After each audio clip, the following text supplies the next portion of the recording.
Here is a real life example of how I used homeopathy at 3:30 in the morning this morning. My teenager woke up and came into my room and said that his ear was hurting really badly. So I took him downstairs and asked him a few questions about his ear. He's had a cold over the last week, but nothing too severe. Started with a little bit of a sore throat and just felt a little tired, but nothing that I even gave him a homeopathic remedy for, or we just basically used elderberry syrup and vitamin C and just tried to boost his immune system. And he was actually feeling better yesterday. So I was really surprised that he woke up with ear pain. So I asked him some questions and I could tell that the pain was really bad and that he said it even hurt to touch his ear. He didn't want me anywhere near him to touch the ear. And he said it hurt so bad that he couldn't sleep, that he'd been awake for like an hour and a half already and was pretty upset by it, that he couldn't get comfortable to go to sleep. So I said, okay. I grabbed my book that I have talked about in other videos, and I have a link to this.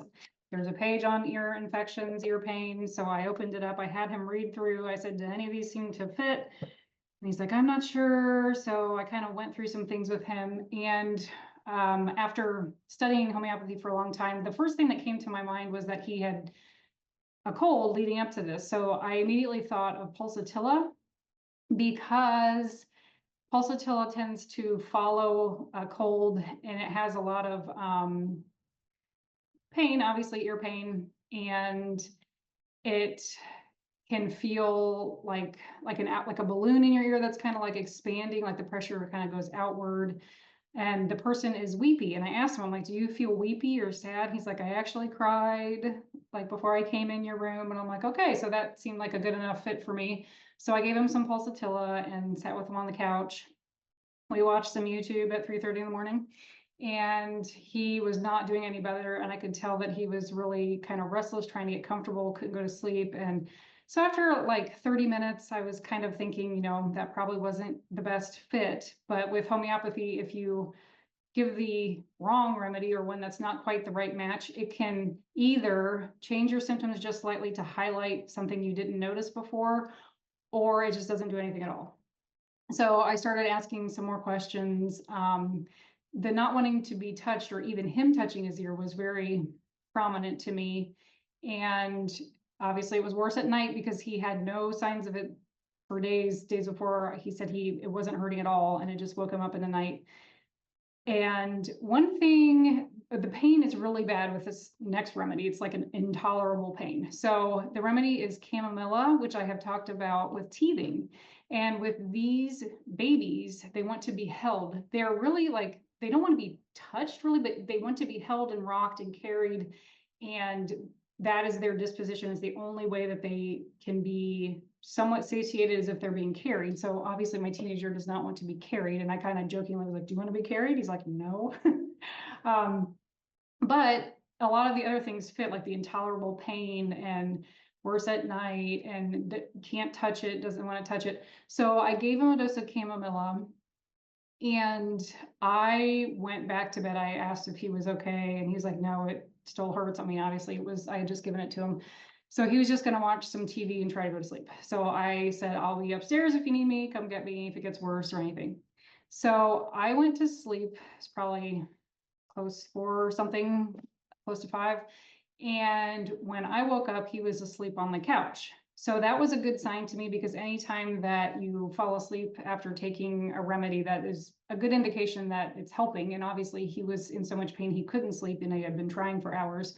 So the fact that he did fall asleep was good. So when he woke up, I asked him, how was the pain? And he's like, it's not as bad. And he's like, I can actually touch my ear now. I'm like, great. So I gave him another dose in the morning because the pain inside was still there. And then I also, at this point, used my otoscope that I love. And I want to show this to you, and I'll link to it as well.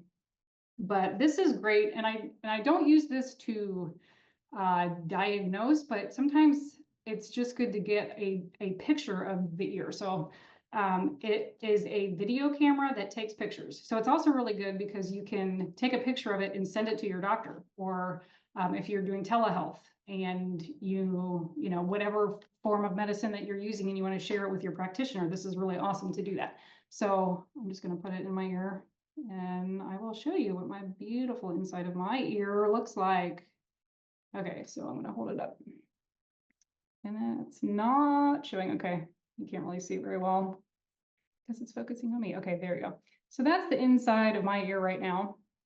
And it's pretty clear, pretty white. There's a little bit of redness around it, but nothing too major. So that's a pretty good, healthy ear.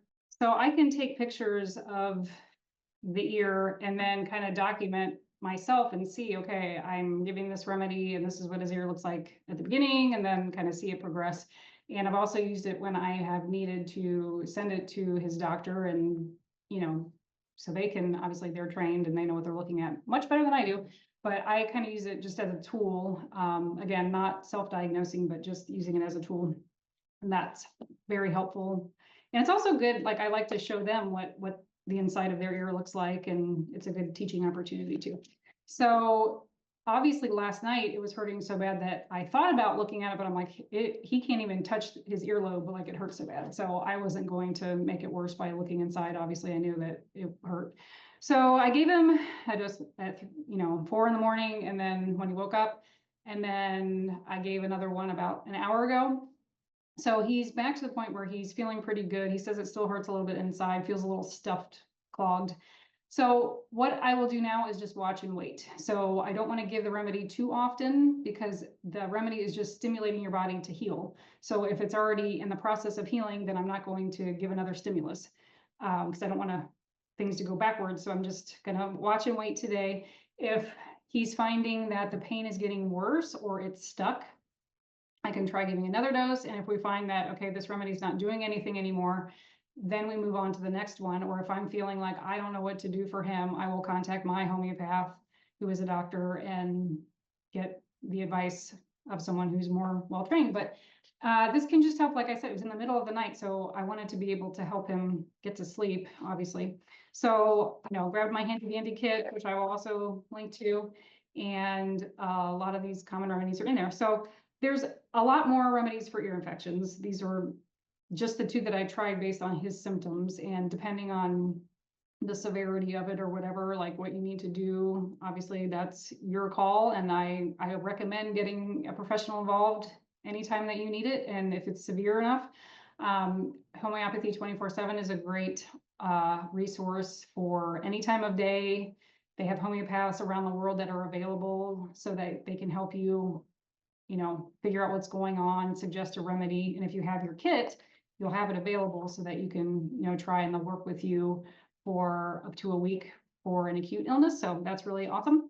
And then got to have my handy dandy book and then my otoscope. So just wanted to share how my everyday homeopathy, this is kind of how it rolls around here. If something comes up, we try to address it with homeopathy first and seek help if things don't resolve easily.